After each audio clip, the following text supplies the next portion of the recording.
فرماتے ہیں سورہ زاریات میں وما خلقت الجن والانس الا لیعبدون، اللہ نے جنوں کو اور انسانوں کو کسی مقصد کے لیے پیدا نہیں کیا سوائے اس کے کہ وہ اللہ تعالیٰ کی بندگی کریں۔ اسی طرح سے سورہ الملک میں اللہ تعالیٰ فرماتے ہیں الذی خلق الموت والحیات لیبلوکم ایکم احسن عملا، ہم نے موت اور زندگی کو پیدا کیا تاکہ تمہارا امتحان لیا جائے کہ تم میں سے احسن عمل کون کرتا ہے۔ تو یہ زندگی ایک ٹیسٹ ہے، یہاں پہ ہمارا امتحان ہو رہا ہے، ہمیں آزمایا جا رہا ہے، اور یہ جو آزمائش ہے یہ سمجھے کہ اللہ تعالیٰ نے امتحان بھی دیا اور پیپر بھی آؤٹ کر دیا پہلے سے۔ یقین جانیے ہمارا پیپر آؤٹ ہوا ہوا ہے۔ کیسے پیپر آؤٹ ہوا ہوا ہے؟ یعنی جیسے ہی انسان فوت ہوگا نا تو قبر کے اندر جو 3 سوال ہیں وہ پہلے سے آؤٹ ہے۔ یعنی پہلا سوال 10 نمبر کا من ربک کا، تیرا رب کون تھا؟ دوسرا سوال 10 نمبر کا ما دینوں کا، تیرا دین کیا تھا؟ تیسرا سوال 10 نمبر کا من نبیوں کا، تیرا نبی کون تھا؟ تیرا رول ماڈل کون تھا؟ تیرا آئیڈیل کون تھا؟ تو یہ 3 سوال تو پہلے، یعنی جو پہلا سیکشن ہے نا کوسچن پیپر کا، اس کے پہلے سیکشن کے یہ 3 سوال ہیں۔ اب سیکشن 2 میں آ جائیں۔ سیکشن 2 ہے قیامت کے دن پہلا سوال، وہ آپ کی نماز کا ہوگا۔ یہ کوئی 100 نمبر کا سوال ہے، تو اس پہ ہوگا کہ جی اچھا اب بتائیں کہ آپ کی نماز پوری ہے کہ نہیں۔ اب نماز اگر آپ کی پوری ہے، آرڈر میں ہے، الحمدللہ آگے چلیں۔ اگر نماز پوری نہیں ہے تو شاید آپ کی جو سنت اور نوافل ہیں وہ فرض نماز کو پورا کرنے کے لیے اگر کہیں پہ یوٹیلائز ہو جائیں تو ہو جائیں۔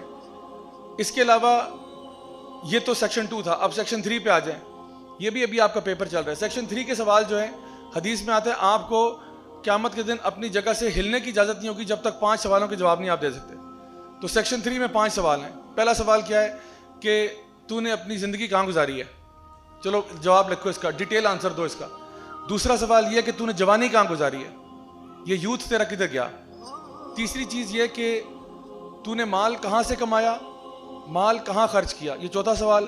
اور 5واں یہ کہ جو علم تو نے سیکھا تھا اس پر عمل کیا یا نہیں کیا۔ تو یہ سیکشن 3 کے 5 سوال ہیں۔ اس کے بعد سیکشن 4 میں آ جائیں۔ سیکشن 4 میں اللہ تعالیٰ فرماتے ہیں کہ ثم لتسألن یومئذ عن النعیم، اس دن تمہارے سے ہر نعمت کا سوال ہوگا۔ اب جو بھی اللہ تعالیٰ نے آپ کو نعمت دی ہے اس کے بارے میں اللہ تعالیٰ نے سوال کرنا ہے۔ آپ کو اللہ تعالیٰ نے اگر مال دیا ہے، مال کا سوال ہوگا، مال تم نے کہاں پہ جو ہے نا خرچ کیا۔ اللہ نے آپ کو طاقت دی ہے، قوت دی ہے، کہاں پہ استعمال کیا آپ نے اپنی اسٹرینتھ، کن کاموں میں لگائی ہے اسٹرینتھ۔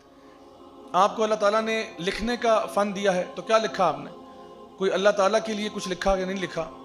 آپ کو اللہ تعالیٰ نے شاعری سکھائی ہے تو شاعری کس طرح کی ہے آپ نے، وہی جو سٹینڈرڈ چل رہا تھا بالی ووڈ لالی ووڈ والا وہی شاعری کرتے رہے، یا کوئی بہتر امت کو جگانے کے لیے، امت کو جھنجھوڑنے کے لیے، دین سے ان کا ایک سلسلہ بنانے کے لیے کچھ کیا آپ نے۔ اللہ نے آپ کو کوئی پاور دی، کوئی پوزیشن دی، کوئی اتھارٹی دی، آپ نے کیا کیا اس کے ساتھ؟ جو بھی نعمت اللہ نے آپ کو دی ہے، اللہ نے آپ کو گھر کے اوپر قوام بنایا، آپ کے نیچے کوئی رعایا رکھی، آپ کے بچے ہو گئے، آپ کی فیملی ہے، ان کے ساتھ کیا کیا آپ نے۔ تو ہر چیز کا سوال ہوگا جو بھی اللہ تعالیٰ نے آپ کو دی ہے۔ تو یہ کوسچن پیپر ہے، پیپر پہلے سے آؤٹ ہے۔ اب مجھے بتائیں کوئی ایگزام ایسا ہو جہاں پہ پیپر پہلے سے آؤٹ ہو اور بچہ پھر بھی فیل ہو جائے، تو بچے کے اوپر رونا ہی آئے گا آپ کو، اور تو کچھ نہیں کہہ سکتے۔ یعنی بچے کی کم بختی ہے کہ پیپر بھی آؤٹ تھا بیچا، تم پھر بھی فیل ہو گئے۔ یعنی پیپر آؤٹ ہونے کے باوجود جو بندہ فیل ہو رہا ہے اس کے اوپر ماتم ہی کیا جا سکتا ہے، اور تو مجھے کچھ سمجھ میں نہیں آ رہا کہ بھئی پیپر بھی آؤٹ تھا پھر بھی تو نے کوسچن ہی اٹیمپٹ نہیں کیے۔ تو اللہ تعالیٰ نے نا سب چیزیں پہلے سے بیان کر دی ہیں، اور جو بھی آپ کے پاس صلاحیت ہے آپ سے سوال ہوگا۔ اب مثال کے طور پہ آپ دوسروں کے بارے میں بودرڈ ہی نہیں ہیں، آپ کہتے ہیں بھئی میں تو اپنی زندگی گزار رہا ہوں، پیسہ کما رہا ہوں، مال دولت کما رہا ہوں، مجھے کیا لگے دوسرے جو مرضی کریں، کوئی اچھا کرے برا کرے، میرا تو کنسرن ہی نہیں ہے۔ آپ دیکھیں کہ اس کی مثال یوں ہے کہ آپ ایک جگہ پر کھڑے ہوئے ہیں، کسی جگہ پہ کوئی بس اسٹاپ پہ آپ کھڑے ہوئے ہیں، بس کا ویٹ کر رہے ہیں، اور سامنے سے ایک شخص ہے جو گزر رہا ہے اور اس کے ہاتھ میں موبائل فون ہے، وہ موبائل فون میں بہت محو ہے، اور آگے اس نے ریئلائز نہیں کیا کہ جو گٹر کا ڈھکن ہے وہ کوئی اٹھا کے لے گیا ہے۔ اب وہ چلتا ہوا آ رہا ہے اور اس کے ہاتھ میں موبائل فون ہے، اور آپ کو کلیئرلی نظر آ رہا ہے کہ یہ جس پاتھ کو فالو کر رہا ہے یہ سیدھا گٹر میں جائے گا۔ آپ اس کو دیکھ بھی رہے ہیں، بس اسٹاپ پہ ویٹ کر رہے ہیں، کوئی ٹینشن بھی نہیں ہے آپ کو، اور آپ اس کو وارن نہیں کرتے، آپ چپ کر کے دیکھ رہے ہیں، بس وہ سیدھا چلتا چلتا گٹر کے اندر چلا گیا۔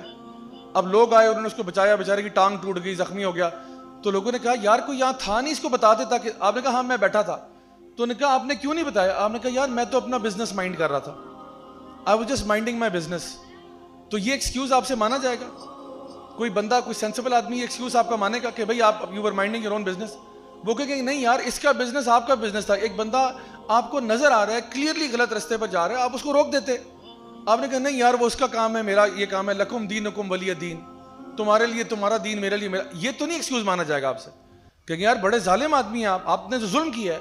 آپ کے پاس ایک اتھارٹی بھی تھی, آپ کے پاس ایک پاور بھی تھی, آپ ایک آواز لگا دیتے اس کو کہ بھائی ہیلو آپ کدھر جا رہے ہو. یا تو ہوتا نا کہ آپ کسی CCTV کیمرہ کے پیچھے بیٹھے ہوتے, کسی آفس میں بیٹھے ہوتے اور آپ دیکھ رہے ہوتے اور بندہ گزر رہا ہوتا تو آپ کہتے میں تو کسی کو بتا ہی نہیں سکتا, وہ بندہ گیا اور بندہ گر جاتا. تو آپ کہتے جی میں تو بے بس تھا, میں تو مانیٹر کے آگے بیٹھا ہوا تھا, میں تو آواز بھی لگا. تب تو چلیں ایکسکیوز مانا جاتا ہے کیونکہ آپ کے پاس استطاعت ہی نہیں تھی. لیکن آپ کے پاس استطاعت تھی اور آپ نے نہیں کیا تو بھائی اس کا تو سوال ہوگا پھر آپ سے قیامت کے دن سوال ہوگا. اور اللہ نہ کرے کوئی غیر مسلم ہمارا گلا پکڑ لے قیامت کے دن کہ یا اللہ چلو میں تو جا رہا ہوں جہنم میں, اس کو تو پتا تھا نا, اس نے مجھے نہیں گائیڈ کیا.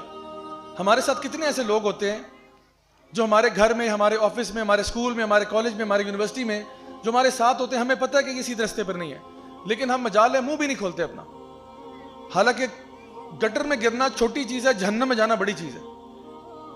اسی طرح سے آپ امیجن کریں ایک بندہ نابینا ہے, وہ اپنی چھڑی کے ساتھ کہیں چلتا ہوا جا رہا ہے, پیچھے سے ایک ٹرک ریورس ہو رہا ہے.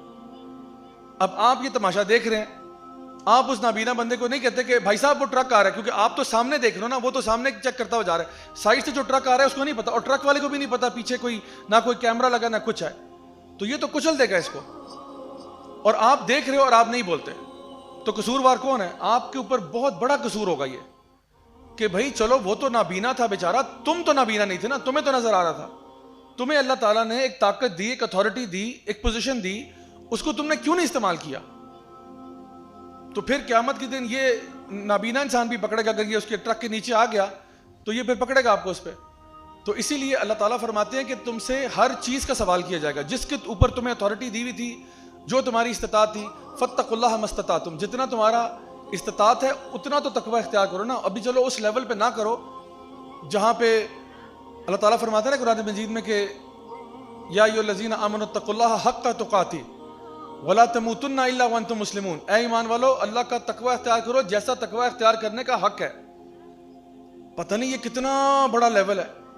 اللہ کا حق تو یہ ہے کہ ایک چھوٹی سی بھی غلطی نہ کریں آپ, یہ تو اللہ کا حق ہے, تو اتنا تقوی کیسے اختیار کریں؟ تو چلیں اللہ تعالیٰ نے ہمارے لیے تھوڑا کام آسان کر دیا, یہ کہہ کر کہ فاتقوا اللہ ما استطعتم. چلو اتنا نہیں کر سکتے حق تقاتی کے لیول پہ, اتنا تو کرو نا کہ جتنی تمہاری استطاعت میں ہے وہ تو کرو, جتنا تمہارے بس میں ہے وہ تو کرو.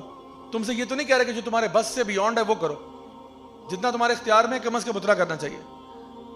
اور اسی طرح سے ایک اور جگہ پہ اللہ تعالیٰ نے فرمایا کہ یا ایھا الذین آمنوا اتقوا اللہ وکونوا مع الصادقین, یہ ایک اور چور دروازہ ہمارے لیے کھول دیا کہ ایمان والو اللہ کا تقوی اختیار کرو, اور اگر تقوی اختیار کرنا مشکل ہو رہا ہے تو چلو ایسا کرو کہ کونوا مع الصادقین, جو صدق والے لوگ ہیں جن کے قول اور فعل میں تضاد نہیں ہے ان کے ساتھ ہو جاؤ, ان کے ساتھ اپنے آپ کو جوڑ لو.